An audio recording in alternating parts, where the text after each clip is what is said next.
Check this out. Everybody.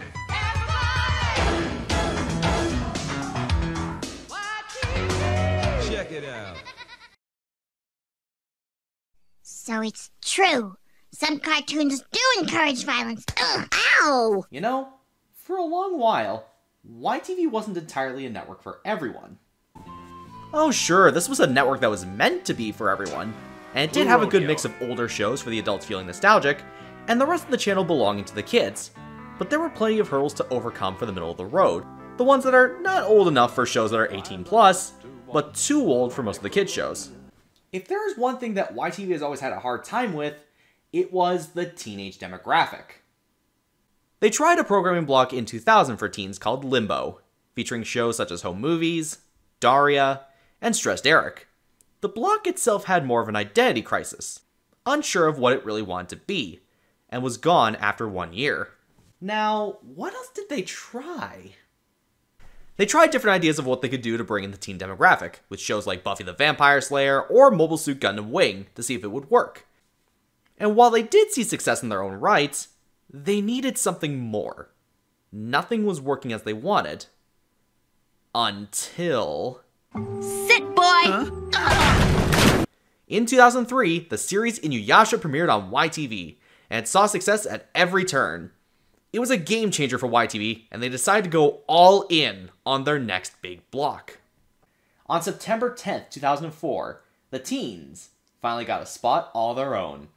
Often considered the Toonami of Canada, this block is known throughout the country as Bionix.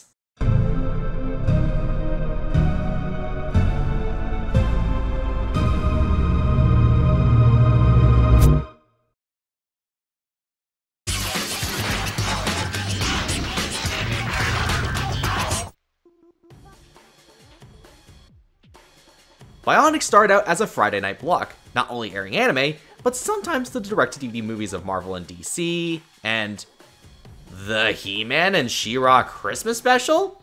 Now that's a weird one. They even aired shows that would normally air earlier in the day, such as Justice League Unlimited, Avatar The Last Airbender, Invader Zim, and Samurai Jack. Bionix used a different branding than what was used for the rest of the day. At the time, this was the Keep It Weird era. An era that is exactly as it sounds. Weird. Now, when we say this is the Toonami of Canada, you may think this may include our own versions of its hosts, Tom and Sarah, right? Well, they are kinda cute. Actually, no. The promos are narrated with the off-screen voice of Edward Glenn, best known for playing Thomas the Tank Engine in Thomas and the Magic Railroad? I don't know what eventually means, but it sounds very, very long. He was also the voice of Ryoma in Power Stone.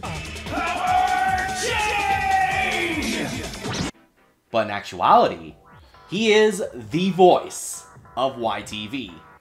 Taking the role around 1998 for the Keep It Weird era, and has held it to this very day. Instead of having more of a goofy voice like he did for the Keep It Weird era bumpers, get their energy. What's that? Bass aerobics. I do 100 jaw drops a day. Which sort of hurts shows like Gundam Wing a little bit, he played the Bionix ones a bit more straight and serious, which is a nice change of pace. A journey that begins at 9 and keeps going till the witching hour. I love it! Now on this episode, we're going to be talking about many of the shows that we haven't talked about yet. There are some that are on there that we will save for another time. Now let's start with the schedule of 2004, which had a balance of both action and anime shows. It usually starts with a transition show, one that eases the audience into a programming block for an older audience. And in this case, it was Justice League Unlimited. The real content started at 9:30, with Mobile Suit Gundam Seed. Then it was Inuyasha at 10. The first show we will talk about was the show that aired at 10:30. This is Witch Hunter Robin. Stay tuned. Witch Hunter Robin is coming up next.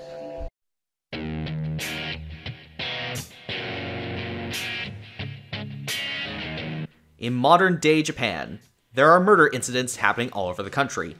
It turns out they are caused by humans that have supernatural powers. They are known as witches. However, there's a team hiding amongst the people to take on the witches by humanely arresting them rather than killing them. This is the Japanese branch of the organization Solomon, or the STNJ for short. We see the daily tasks of hunting these witches through the eyes of the new recruit, named Robin Senna, a cast user who specializes in spells of fire, which can either benefit the investigation or let the witch escape. This does not sit well with the ace hunter of the squad, Amon. Using her spells too much would cause her to lose her eyesight, hence why she has to wear glasses. Robin's gift of being a cast user, or even her existence, also leads to an even greater mystery that can change the dynamic of the team. One thing I will give the series credit for is that it did a great job when it comes to the world building. It feels more like a suspenseful thriller crime series than another mystery show that they got a few years later. Witch Hunter Robin lasted for 26 episodes and lasted from the start of the block all the way to the spring of 2005, and was replaced by the next show we will be talking about. The series was animated by Sunrise Animation, and the dub was produced by Bandai Entertainment, recorded at Bang Zoom Entertainment in Burbank, California, with a solid cast including Carrie Walgreen, I think I should trust my instincts more than I do. Crispin Freeman, It looks like we'll need to investigate him again. It might be another witch. and John Young Bosch. Kurata! Your face. You may see more of that last name on this episode. When Bandai Entertainment closed in 2010, the series was picked up by Funimation, and the series was made available on their streaming service and on DVD. If you like investigation shows about the supernatural, then we have the right witch hunter for you.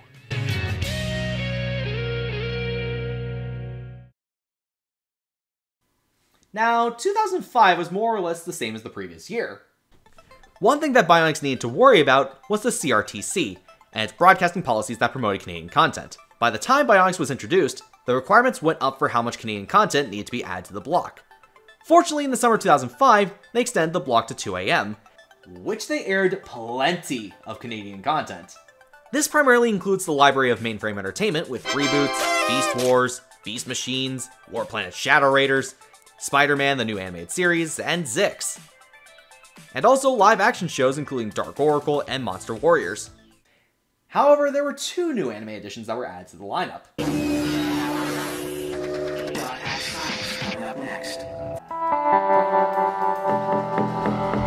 Dot Hack Sign, based on the game series by Bandai Namco, takes place in the MMORPG known as The World. We meet a boy by the name of Tsukasa who is trapped in the game, unable to log out. Sounds familiar? Actually, Dot Hack beat the series by a decade when it comes to this specific trope. And he bands together a team which includes BT, Bear, Mimiru, and Subaru. They must work together to beat the game and find a way to return to the real world. This series does tackle a lot of the social anxieties that could happen when playing a large game like this one, especially at the start of online services such as AOL and MSN. The world expanded and was compressed at the same time, being able to talk to complete strangers from halfway across the globe, and forming a connection. Whether it was a good idea or bad idea depends on the situation. We see this in the case of Tsukasa, who is an introvert, and hides a lot of his personality, as he is a very cynical person. Over time, he does open up with the people around him, as he begins creating close relationships with his teammates. The dub for the series was done by Bandai Entertainment, with the recording done at PCB Productions in Los Angeles. The series premiered at 10:30 PM in the summer of 2005, with a grand total of 26 episodes. Sadly, it only lasted almost the entire year, and was gone in the spring of 2006. One of the shorter-lived series on Bionix. And it's gone. What? It's gone. It's all gone. Even though it didn't last long, they actually aired it twice on the block.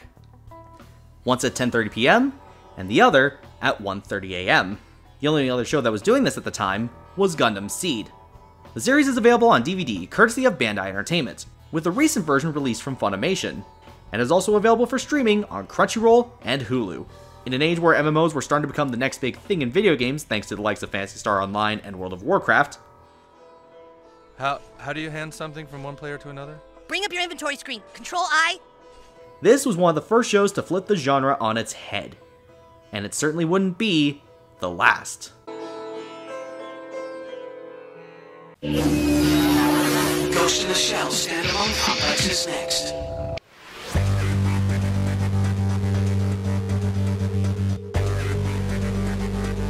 Ghost in the Shell standalone complex, based on the manga by Masamune Shiro, follows a special ops task force composed mainly of cyborgs, whose mission is to protect the public from dangerous cyborg criminals. The most dangerous from Season 1 was the Laughing Man, a hacker who can wirelessly control any machine, including cyborgs. Among the members of the unit include Major Motoko Kusanagi, the fully cybernetic squad leader, Bato, the second in command, and Togusa, the only fully human member of the unit. And then there's the Tachikoma, spider-like robot tanks that the characters use for their various missions. The first Ghost in the Shell movie was groundbreaking, being inspired by Blade Runner and was the inspiration for The Matrix. It was only a matter of time when the franchise was going to get a series all its own. And it was delivered in spades, being a staple of Adult Swim along with Cowboy Bebop, back when Toonami was off the Cartoon Network airwaves. The series had 2 seasons and 26 episodes, with the second season known as Standalone Complex, Second Gig. Taking place 2 years after the events of the first series, this one is about our team of cyborgs taking on terrorists, exploring many of the social consequences from the world wars prior to the series. However, not all the episodes aired in their entirety. The 10th episode, SA, A Perfect Day for a Jungle Cruise, was removed from its initial broadcast due to its graphic violence. The episode would air uncut later in the night. If you want to check out the series for yourself, there have been a few DVD releases courtesy of Bandai Entertainment, and you can currently watch it on Adult Swim. Oh, come on! Fortunately, you can buy the series digitally on iTunes and on Steam? Now that's an odd place to put the series. Standalone Complex would be the first series in the Ghost in the Shell franchise, and would continue on with several movies and series. The most recent one was Ghost in the Shell Arise. There was also a movie in 2017 starring Scarlett Johansson, and a brand new animated series released on Netflix. If you're looking for a series that delivers great action and philosophical insight, this is a show with layers of depth. Also, by the end of 2005, Bionix actually won an award for its overall presentation at the 2005 Pro Max BDA Awards. In 2006, many shows were added to the lineup, including many Canadian shows, and this was the year that many of their anime heavy hitters first arose.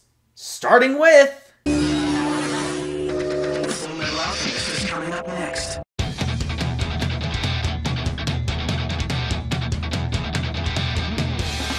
Fullmetal Alchemist is the story of 2 brothers named Edward and Alphonse Alric, who learned how to practice alchemy to bring their mother back to life. However, the one thing they missed in their readings was how the law of equivalent exchange worked. In order to gain something, one must exchange something of equal value. They had to pay a price, with Ed losing an arm and a leg, and Al losing his entire body, now with his soul trapped in a suit of armor. In order to fix what was lost, they must find a way to master their skills and seek the Philosopher's Stone, while also fighting manifestations of the deadly sins, the homunculi. Based on the manga by Hiromu Arakawa, this series ran for 51 episodes in 2004 and had a movie with the Conqueror of Shambhala, taking place after the events of the series. Funimation picked up the series in 2005. The cast from the Funimation dub was actually pretty good, including Vic Mignogna as Edward Elric. You mean that little shorty there? Shorty! Gonna Shorty do this? What else you wanna call me, a half-pint bean sprout midget? Aaron Dismuke as Alphonse Elric. That? Stomach purring? Yes, no. Caitlin Glass as Winry Rockbell. Better run if you don't want that watch to get hawked. And no cheating this time. And Travis Willingham as Roy Mustang. Wow, Ed, you really have made some bang for our buck. Now, you're probably thinking, what about its remake? Fullmetal Alchemist Brotherhood. The series that was the most faithful adaptation of the manga. Sadly, we never got it on YTV. But surprisingly, it was on Super Channel, which also aired another well-known anime, 2007's Tengen Toppa Gurren Lagann. There were many things that Brotherhood did right, though some arcs in the original series were better with more of a build-up, seeing how it had more time as it was ahead of the manga. A good example was the timeline of Shao Tucker. You know the one. No, big brother. Yeah, I could see the trauma already. Fullmetal Alchemist is an excellent series and one of the big mainstays of Bionix, lasting until 2007. And if you want to check out the series for yourself, many DVD releases have been made available courtesy of Funimation, and is streaming on both Funimation and Crunchyroll. Check it out and see what the Law of Equivalent Exchange has for you.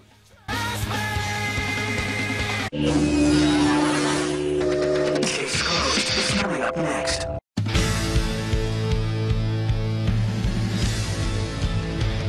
Case Closed, better known as Detective Conan, is about a teenage detective named Shinichi Kudo, or Jimmy Kudo in the dub, who witnessed a dealing with the criminal group called the Black Organization, who captured and drugged the teen, hoping it would kill him.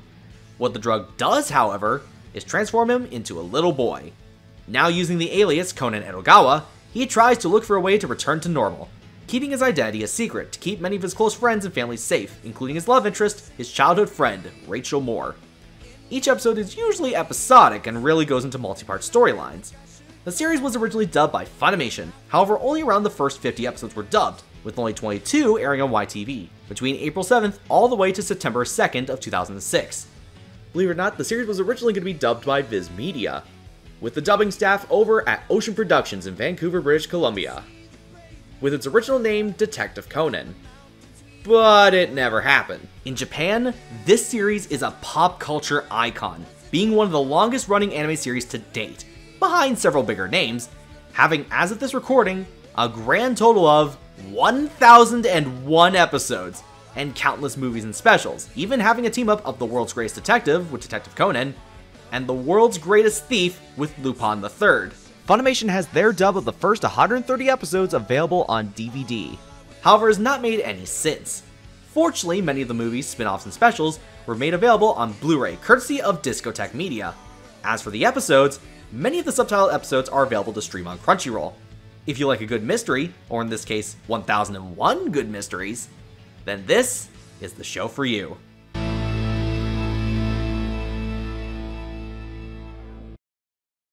The next show introduced was one of the big mainstays of Bionix, and for this one, you may need to become a Reaper. Yes, now take it. Hey, can I be in the big... Not that one! We stand in awe before that which cannot be seen. Bleach, based on the manga by Tite Kubo, follows Ichigo Kurosaki, who is a tough guy, but honest in nature. He has the trait of being able to see the souls of the dead, and can communicate with them. Why does that sound familiar? He stumbles upon a battle with a Soul Reaper named Rukia Kuchiki, as she fights a monster known as a Hollow. Now knowing about the Soul Reapers and with Rukia being injured, Ichigo takes the fight for himself, and takes the place of Rukia as a Reaper of the Soul Society. Over time, Ichigo's high school friends know about the contract with Rukia, and help him fight the Hollows, gaining abilities to combat them. They also get help by the members of the Soul Society themselves. Also, let's not forget about the mascot of the series, the perverted comic foil Cone. They eventually go to the world of Soul Society, going more to the shonen tropes we come to know, primarily using forms that also have traits of Hollows, gaining more power, but becoming more berserk and out of control. Bleach lasted from 2006 to 2010, with 366 episodes in its 8-year run in Japan. It premiered on Bionix on September 8th, 2006, one day before it premiered on Cartoon Network's Adult Swim. It was distributed by Viz Media, with the English dub produced by Studiopolis in Los Angeles, including the voice works of Johnny Young Bosch as Ichigo. Wait, probably a coincidence. Now I'm Ichigo Kurosaki, Substitute Soul Reaper, and I'm combining my powerful spirit energy with this blade in order to protect my friends! Michelle Ruff as Rukia. Thank you, Ichigo. That's my line. Stephanie Shea as Orihime. This can only mean that Uryu is secretly in love with Rukia! And Quentin Flynn as Cone. Rukia, I want to see her! I want to see her! I want to see her! I want to see her! I want to see her! Shut up and go to sleep. Fine. Bleach would be one of the two shows that would have the longest rerun life on Bionix, the other being an orange-cladded ninja. Check it out and prepare yourself for a dive into the soul.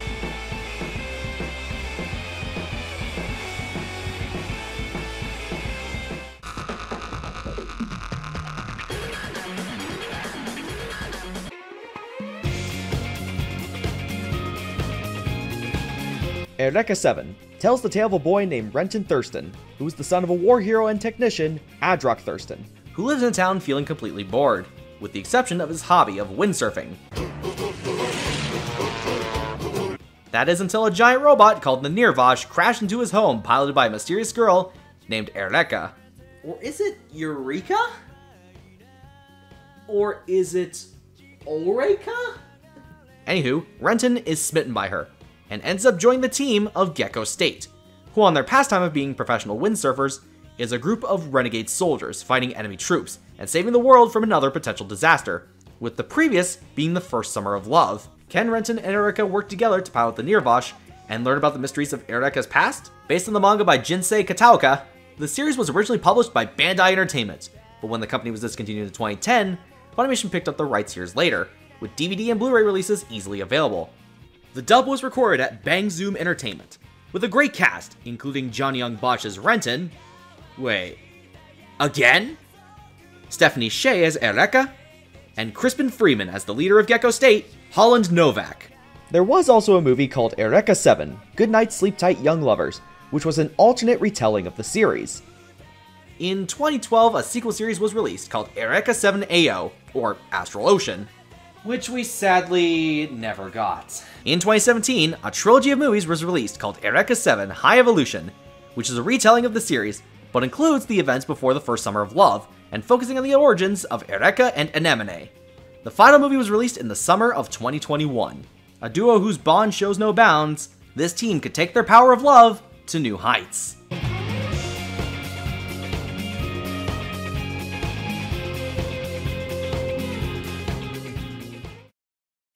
Now, 2007 would have a big change in their schedule, airing not only on Fridays from 9 PM to 2 AM, but also airing on Saturday nights from 10 PM to midnight. They would continue to add shows, which includes Gundam Seed sequel, Gundam Seed Destiny, and shows like Invader Zim, Stormhawks, and Futurama?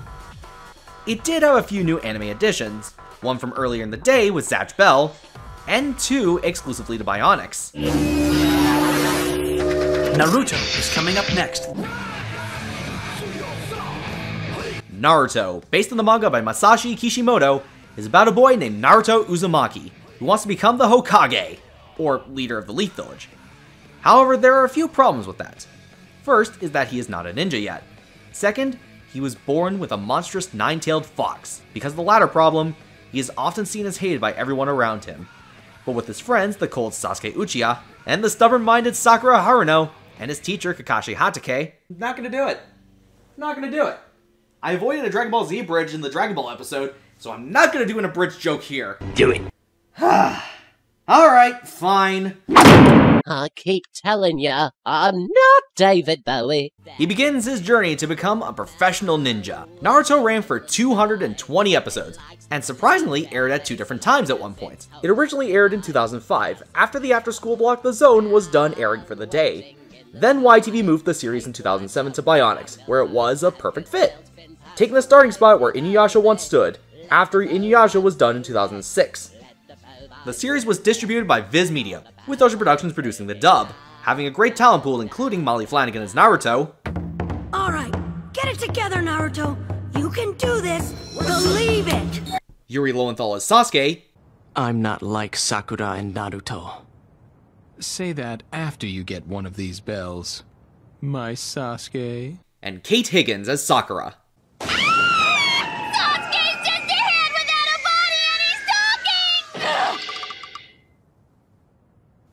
And that's my partner.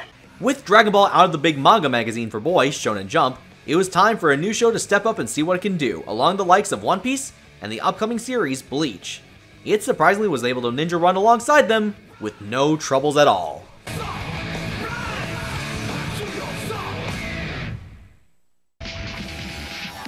Death Note at 1:30.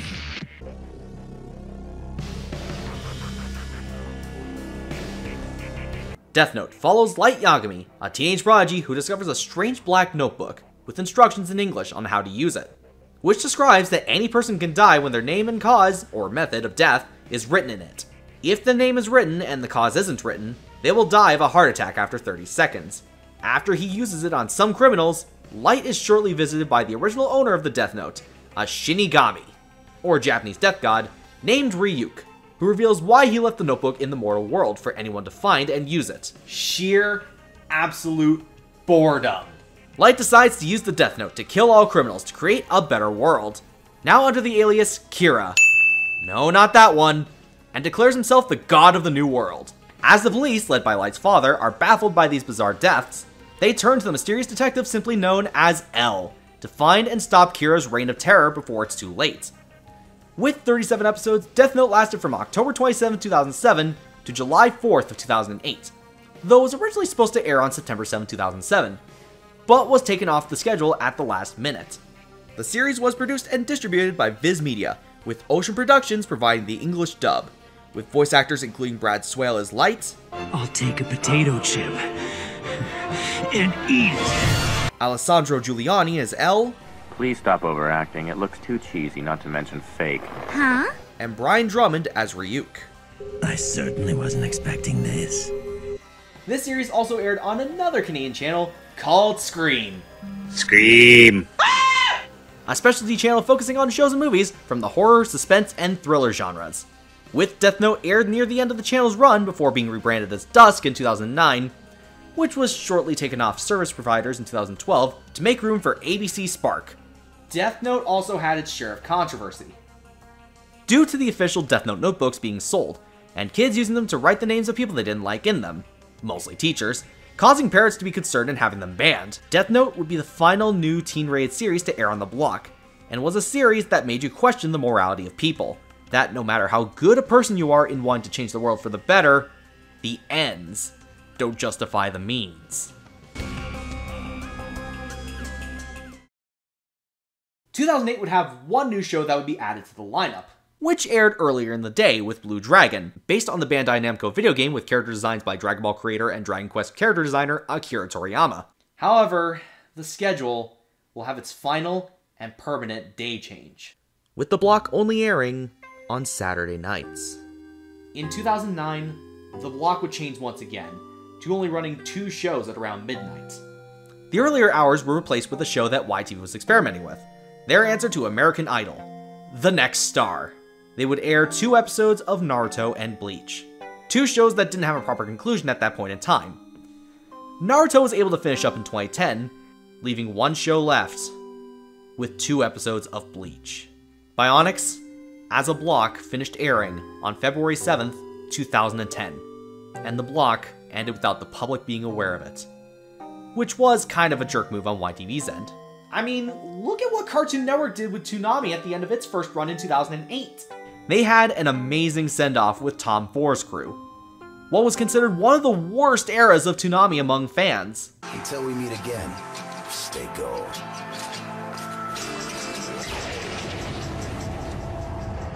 Bang. But with Bionix, we got squat. Absolutely nothing. There was no celebrations or mourning of the block's departure. It just stopped. Mostly just phasing out the Bionix bumpers, as well as the viewer advisories in the final month, and replacing it with the regular YTV branding and advisories. Sadly, this wasn't the only anime casualty on YTV. In 2014, all of the anime was removed from YTV, and transferred to Teletoon once Course Entertainment bought the majority shares of the channel. It felt more like a proper fit for Teletoon to have Pokemon and Yu-Gi-Oh! Than what YTV has been in its current state. In a way, it feels like it comes full circle, as back during Teletoon's early years, they did air the first 13 episodes of the Ocean dub of Dragon Ball Z. Aside from the more gimmicky anime like Pokemon or Yu-Gi-Oh!, the country of Canada has not seen any new teen-rated anime on their television screens for over a decade.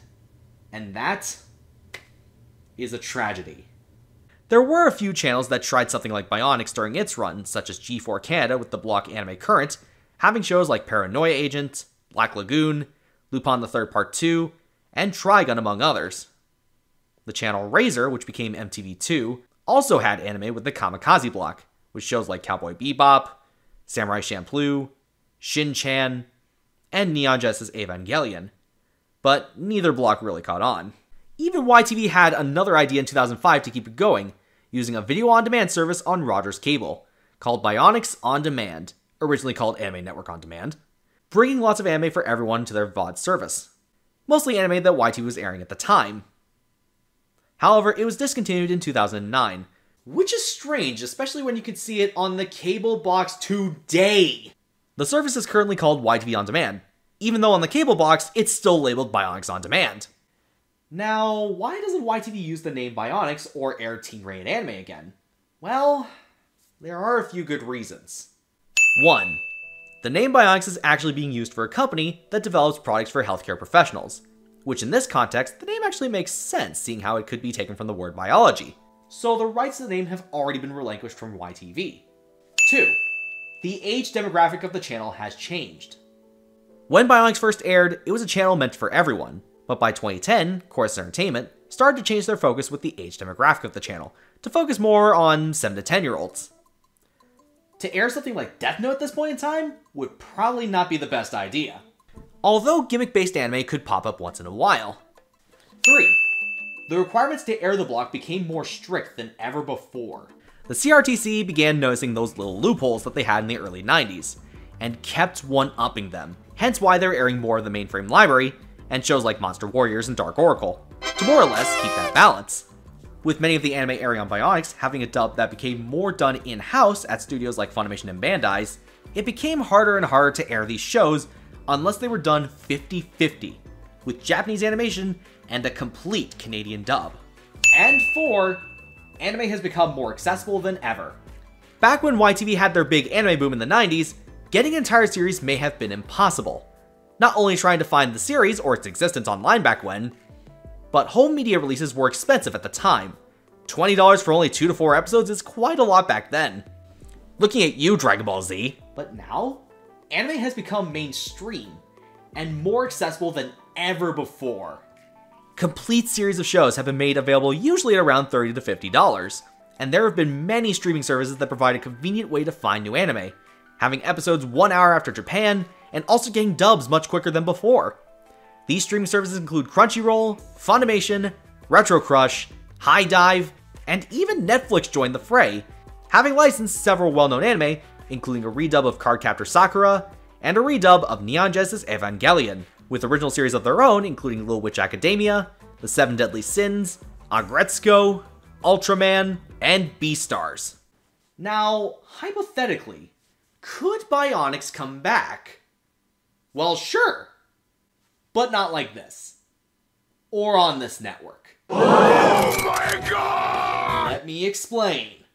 On April 1st, 2019, surprising I know, the adult blocks for Teletoon and Cartoon Network Canada, Teletoon at night and Adult Swim respectively, were removed from their channels, having their kid content go on 24/7. There was a reason for it. They moved all that content to its own network. Adult Swim. Yeah, Canada has a whole Adult Swim channel. You probably know where this is going. Toonami in Canada.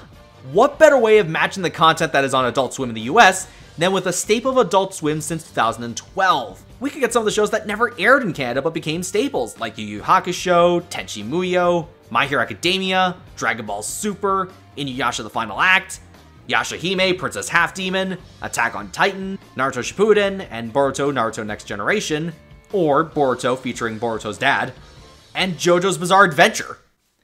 Even though Chorus wants to mirror the content that is on the American Adult Swim, alas, this has not yet happened.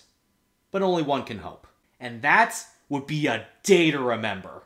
Bionix had a fantastic run of 6 years from 2004 to 2010, and brought over some well-known anime that we wouldn't have known about. Unless you were on the internet, or have read the manga prior.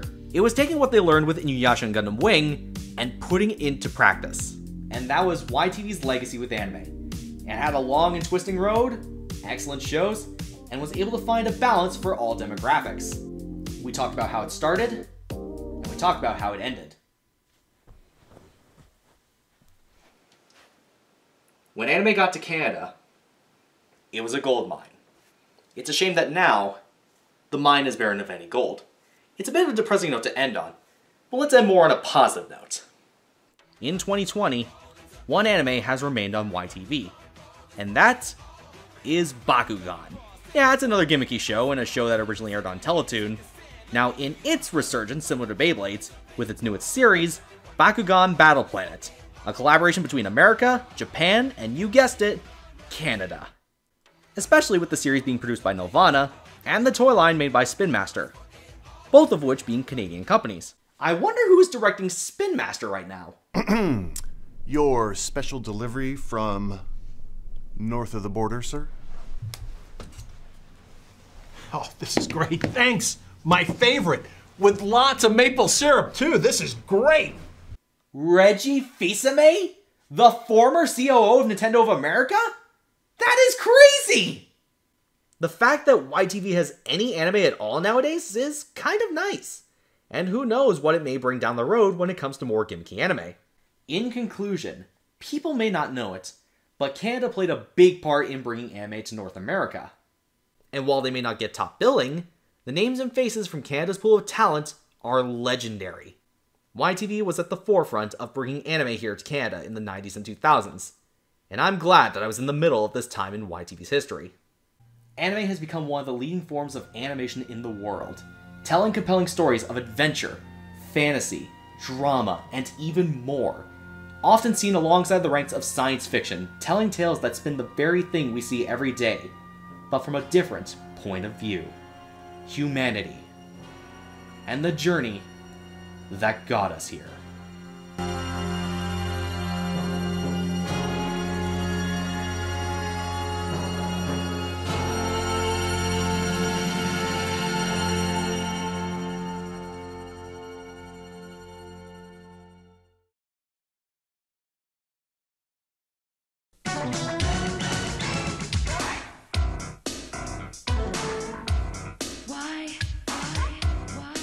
Check this out.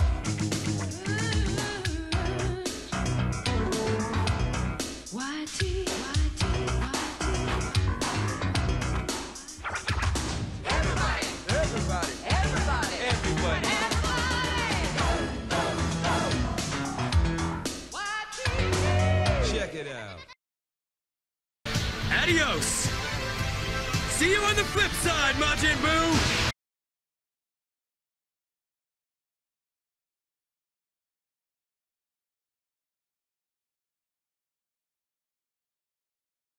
Next time on the YTV Retrospective.